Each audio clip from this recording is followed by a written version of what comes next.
everyone, welcome to our Law Excellence unique initiative, the Hindu Current Affairs for Beginners. Before starting our today's session, first let us see answers for the questions from our previous video. The first question is, consider the following statements. Prepaid payment instrument sector is regulated by Securities Exchange Board of India. This statement is incorrect because in India they are regulated by the Reserve Bank of India but not SEBI. So the statement 1 is incorrect. The next statement is a non-banking financial company can issue only closed and semi-closed system instruments. This statement is correct. Yes, an NBFC can issue only the closed and semi-closed prepaid payment instruments. So the second statement is correct. As only 2 is correct and 1 is wrong, the answer here is B.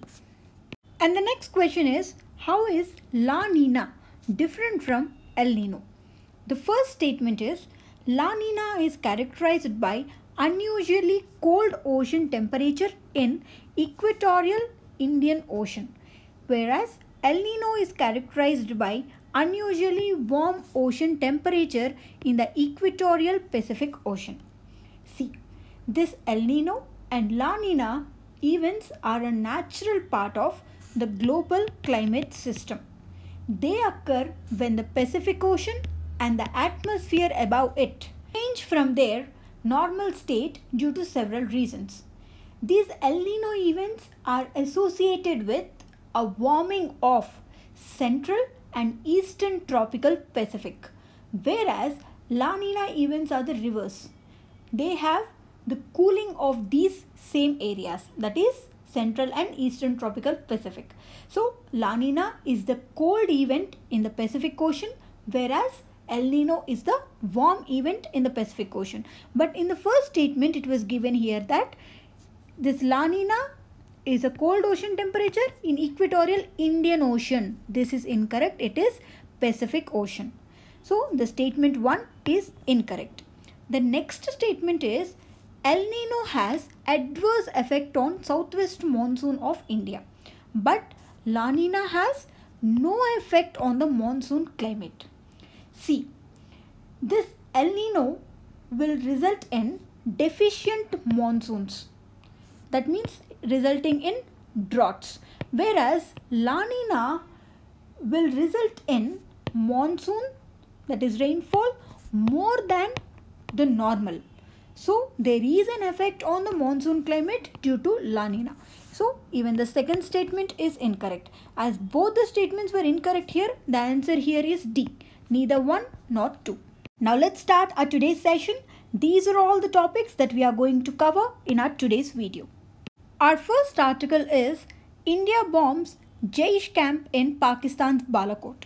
This article comes under GS paper 3 under the topic of India and its neighborhood, and also under GS paper 3 under the topic of internal security. From this article, we are going to see about 3 things. One is, what is this National Command Authority? And we are going to see what is the difference between this international border and line of control. And here we will see about this Mirage 2000. First, what is this National Command Authority? This National Command Authority will look at the operations of Pakistani Army, Air Force and Navy's strategic commands along with their functional bases. So we can say it is a unified, because it is comprising of tri-services: Army, Air Force and Navy. So it is a unified military strategic command structure which is led by the civilian head. Civilian head means here it is not headed by any military staff or any army chief, but it is headed by the Prime Minister and the Cabinet of Pakistan, and it is a unified resource. It is a unified resource for getting information and understanding about specific threats to the country. Specific threats like military, nuclear, chemical, biological, radiological, conventional, non-conventional and intelligence threats. And this command, this unified military command structure will help them to understand those threats, and it is a means to respond to those threats as quickly as possible in order to prevent any collateral damage. It is a principal decision making body of Pakistan on nuclear issues, and it is responsible for policy formulation and in exercising the employment and development control over all strategic nuclear forces and strategic organizations. This National Command Authority was in news because India has bombed Jaish camp in Pakistan's Balakot as a response to its Pulwama attack. So, the Prime Minister of Pakistan has convened a meeting with this National Command Authority to discuss about its country's response on the India's attack. And the next thing that we are going to see from this article is what is the difference between this line of control and international border. This international border is the India-Pakistan border, which serves as a border between the countries of India and Pakistan. This is the international border that is recognized by the world. Whereas the term line of control, it refers to military control line between India and Pakistani controlled parts of a former princely state of Jammu and Kashmir. This international border is the India-Pakistan border that serves as a border between two countries is what we said, and this is recognized by the world, and it is based on the artificial Radcliffe line that was published on August 1947 as a boundary demarcation line between India and Pakistan related to the partition of India. From its inception, this is in constant conflict between India and Pakistan, this international border. So, during partition on India and Pakistan, Maharaja Hari Singh, who is the king of princely state of Jammu and Kashmir, he agreed to sign instrument of accession as per the suggestion of the then Governor General Mountbatten. Then India claimed that the whole territory of princely state of Jammu and Kashmir has become Indian territory due to its accession. But Pakistan, they believe that the state of Jammu and Kashmir, a part of it will be a part of its territory because it's news nation of Pakistan, because the majority of population here is Muslim.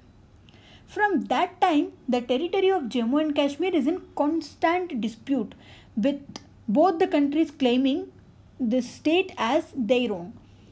So the state has become a war ground. Today, the state is divided into India-controlled Jammu and Kashmir, which is known as State of Jammu and Kashmir, and Pakistan-controlled Jammu and Kashmir, which is known as Gilgit, Baltistan and Azad Jammu and Kashmir. Whereas, according to Simla Agreement that was signed in 1972, a ceasefire line was officially designated as this line of control.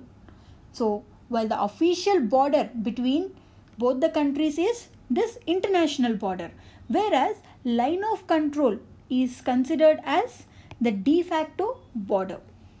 And the next thing is, what is this Mirage 2000s?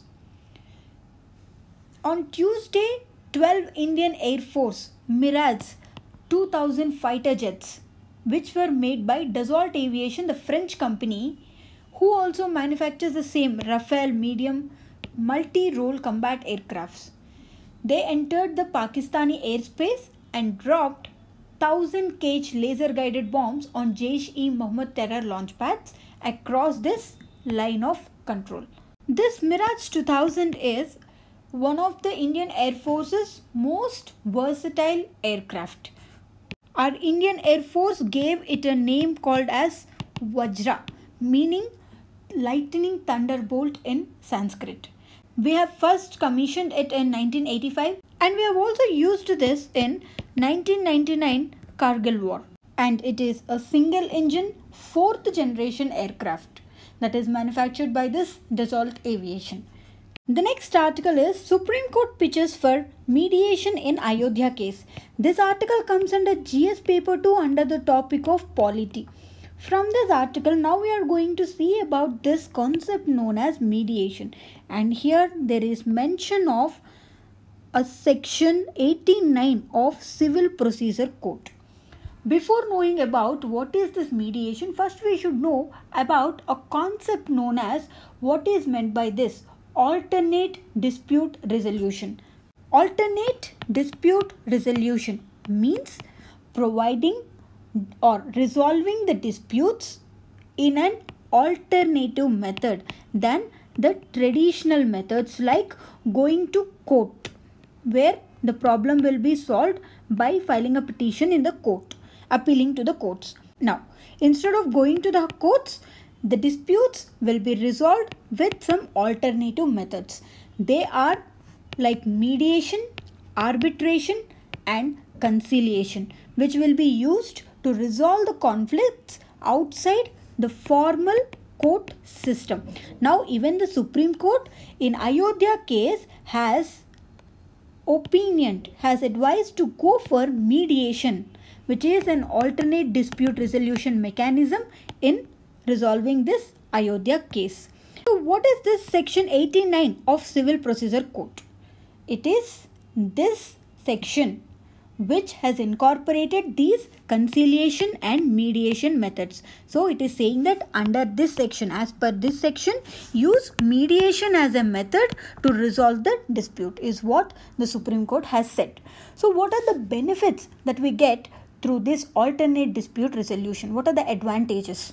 It is less expensive and less time consuming, and it is free from the technicalities when it is compared with the formal court system where the cases were conducted in law courts.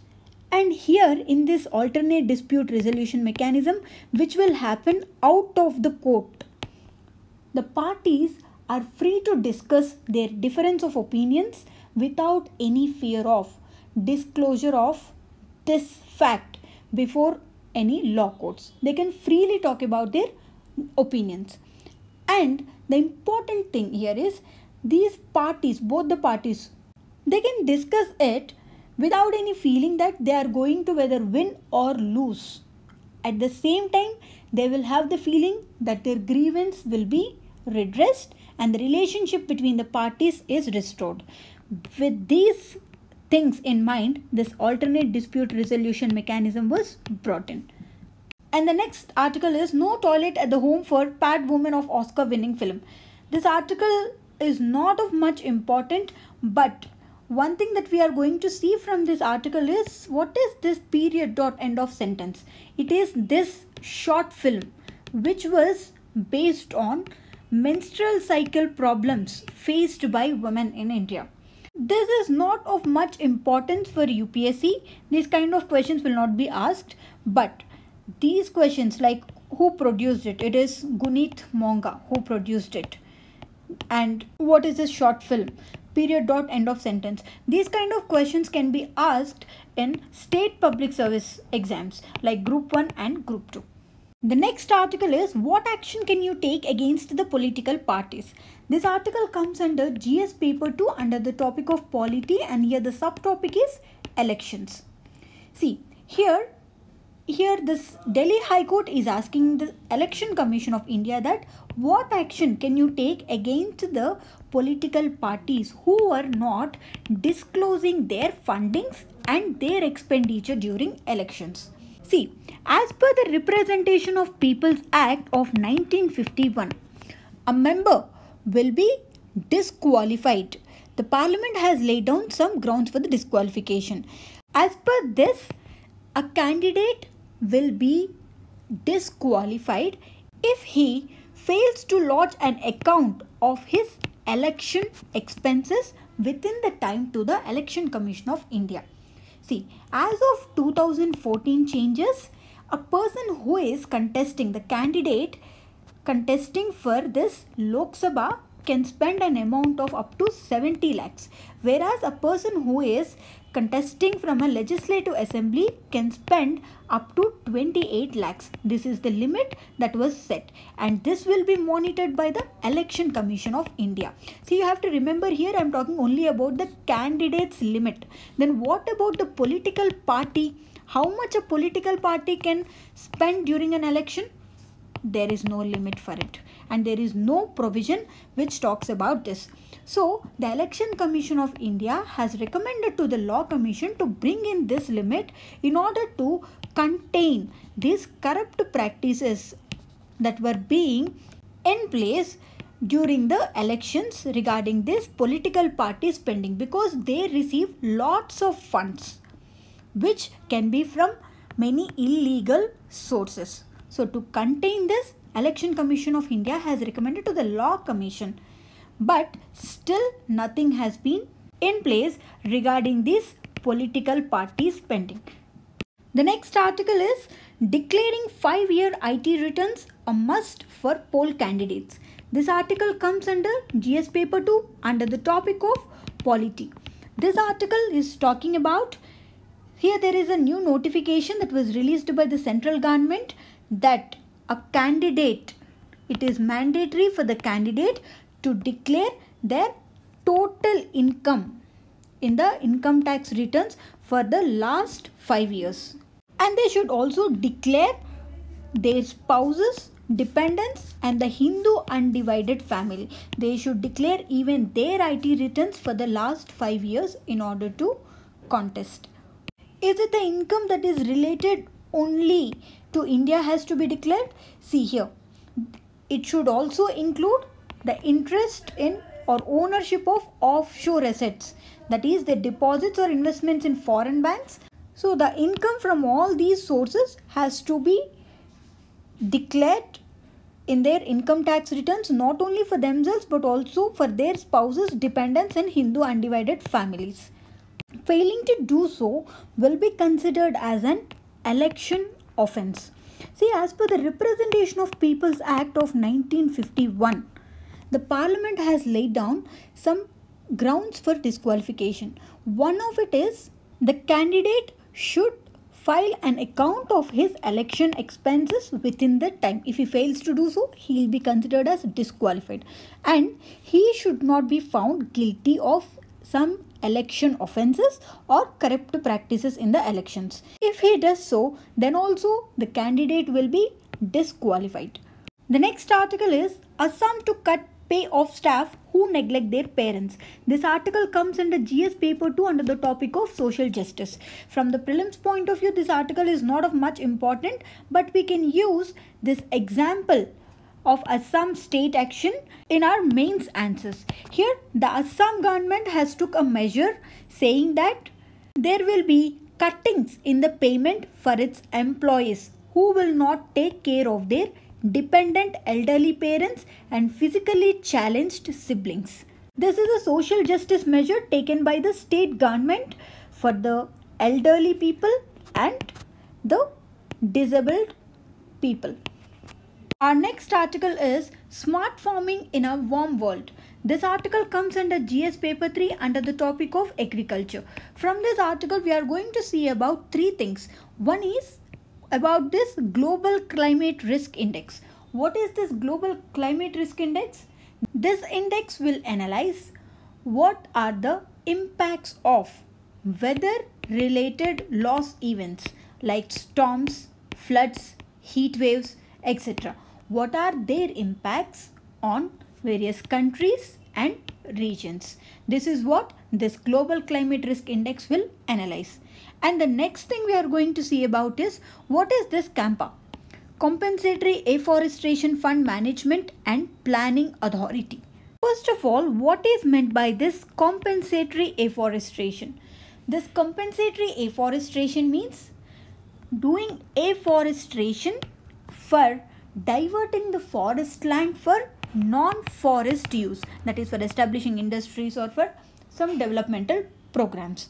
So in order to compensate this conversion of forest land into a non-forest use, this afforestation has to be done. It is nothing but a compensation, which is known as compensatory afforestation.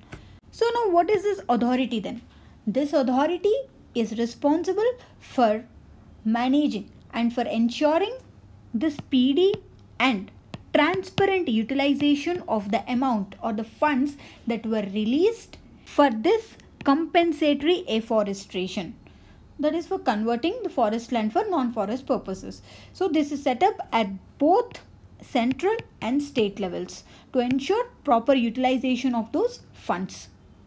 And these collected funds will be utilized to plant trees somewhere else in order to compensate the loss of the forest due to these developmental projects. And here we should know that this authority is created on the order of Supreme Court in 2002. So it is an ad hoc, that means it is a temporary body that was set up to look into these compensatory afforestation issues. And the next thing is, here we are going to see about a scheme known as dhan Yojana.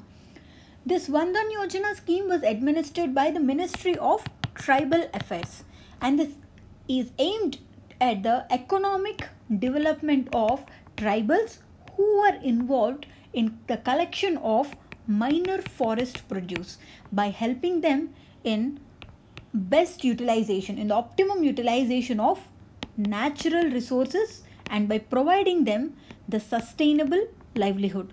These are the aims of this dhan Yojana. It is to help them to utilize the natural resources that were available to them in the forest, and also to provide them a sustainable livelihood by using these natural resources. Under this program, how this aim will be achieved means 10 self-help groups of 30 tribal gatherers. This will be constituted first, and each self-help group will be trained and they will be provided with some capital to add value to the products that they collect from forest. Now they will add some value to this product and they will bring an output. Now they can use their outputs, their products, and they can market their products by working under the leadership of collector, not only within their states but also outside their states. So they will be trained on this sustainable harvesting, collection, primary processing and value addition. In these areas they will be trained, and they will produce some products which they can market within their state and also in the other states, which is providing them the sustainable livelihood by optimum utilization of their natural resources. The next article is decolonizing of Chagos. This article comes under GS paper 2 under the topic of international relations. From the prelims point of view, what is important here is we should know where is the location of this Chagos Island, and the other thing is this International Court of Justice. What is this? And the context of this article is that the International Court of Justice has said that the islands, that is the Chagos Islands, has to be given back by UK to Mauritius. Here you can see this Chagos Archipelago. It is a group of 7 atolls comprising more than 60 islands in the Indian Ocean, which is about 500 kilometers south of Maldives. And this island is also part of Mauritius. Before Mauritian independence in 1965, the UK has split this archipelago from Mauritius as a prerequisite in order to grant independence for Mauritius. So now what is the dispute is, according to the United Nations resolutions, there is a ban that before independence, the colonial territories, previously this Chagos is part of Mauritius, before granting this independence, you should not dismember them. But this UK has done that even before granting the independence. And then the members, the inhabitants of the Chagos Islands were forced to leave their homes, so that what happened is the largest island of this archipelago, which is known as Diego Garcia, this was leased to United States for setting up their air base. Now the ICJ, International Court of Justice, has advised this UK to give back this Chagos Archipelago to Mauritius. And now let us see about this International Court of Justice. This International Court of Justice is a principal judicial body of United Nations. We know about this United Nations. In United Nations, there is a judicial body which is known as International Court of Justice. This was established in 1946 to replace the Permanent Court of International Justice. The jurisdiction of this court is worldwide and it is located in The Hague, which is in Netherlands, and it has 193 member states as its parties. The major functions of this Court of Justice, International Court of Justice, is two things. It has two functions. One thing is to settle the legal disputes that were submitted by its states, and the other thing is to provide advisory opinions on legal questions that were submitted to it by international organs, agencies and United Nations General Assembly. One is to settle the legal disputes, and the other thing is to provide advisory opinions on legal questions. This ICJ is composed of 15 judges who were elected for a term of 9 years by United Nations General Assembly and United Nations Security Council. And these judges were eligible for re-election, and to be a candidate, in order to be elected, this candidate should receive an absolute majority of votes in both these bodies, that is United Nations General Assembly and United Nations Security Council. The next article is Oscar's favorites. This article is also not of much importance, but let us know what is this Oscar Awards is all about. These Academy Awards, which were also known as Oscars, they are a group of 24 artistic and technical honors which recognizes excellence in cinematic achievements in the United States film industry. And these awards were given annually by the Academy of Motion Picture Arts and Sciences, and the award was first presented in 1929, and the winners will be awarded with a copy of statute which is officially called as Academy Award of Merit, and which is famously referred to as this Oscar Award. From the prelims point of view, that is UPSC prelims point of view, this is not of much importance, but maybe there is a possibility to ask this kind of questions in Group 1 and Group 2. There is a possibility to ask which is the best film that was awarded with Oscar this year, or which Indian short film has been awarded with Oscar. We have seen before, it is the Period.End of Sentence. This short film has won this award, Oscar Award, and this is related to this menstrual issues of women. The next article is when 12 warplanes locked onto the target. This article comes under GS paper 3 under the topic of defense. See, in the first article we have seen about this Mirage 2000 fighter jet. And here these fighter jets were armed with this Spice 2000 AGM-142, which are having the standoff ranges of 60 to 100 kilometers. And in order to monitor the entire action plan, what and all were used is, it is the Israeli Phalcon and Netra, which is indigenously developed. That is, it is developed within the country, indigenous Netra. They both are the early warning aircrafts which were used to monitor this entire mission and to direct the Mirage 2000 aircraft. And also a medium altitude long endurance unmanned aerial vehicle like a drone. This was also used for monitoring and assessing this mission. These three are used here. The next article is Global National AAA Ratings Not Comparable. This article comes under GS paper 3 under the topic of economy. From this article, now we are going to see about what is this AAA ratings. See, we know that individual companies and even the countries needs credit. They will take credit to make their economies work. So this credit rating, the concept of credit rating will reflect the credit worthiness. That means the payback capacity of an individual or a country or an entity or an organization. So this is the reason why credit rating will be done. This, which is nothing but the payback capacity for taking the credit. These credit ratings are calculated and published by the agencies known as credit rating agencies. Who will do this credit rating is? It is the credit rating agencies. Like we keep seeing in news, Moody's, Standard and Poor's and Fitch. These are some of the famous credit rating agencies. These credit ratings which were provided by these agencies will be used by the banks and individuals in order to lend money, that is to give loan to an entity.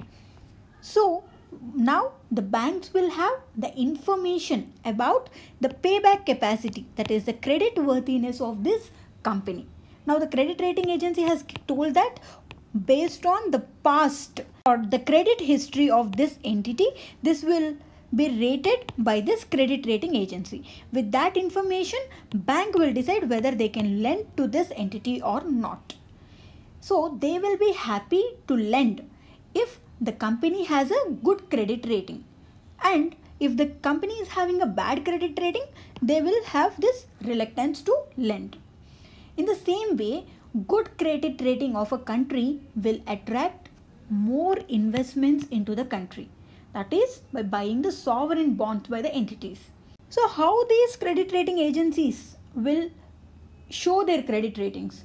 They will use a combination of alphabets like AAA, capital AAA, BBB. These are the forms how they show their credit rating. And here this AAA, capital AAA is the highest possible rating, and this reflects an opinion that the entity has the capacity to meet its debt obligations. That means it has an extremely low solvency risk, even though there are any changes in its business, financial or economic conditions. This entity, that means it is a positive sign. This is capable of repaying its debts. This is what this AAA rating indicates. The next article is RBI takes 3 banks off prompt corrective action framework. This article comes under GS paper 3 under the topic of economy. See, I am not going to explain in detail about this prompt corrective action framework. We have seen about this so many times. Now let us see it in brief again.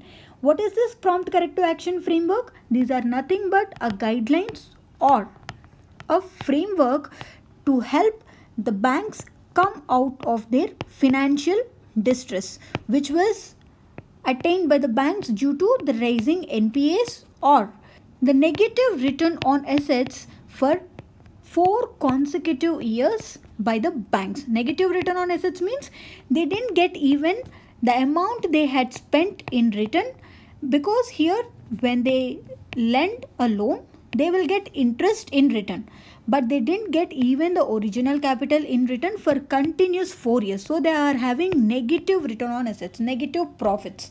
And one more thing is this non-performing assets ratio, net non-performing assets ratio, if it is about 12%.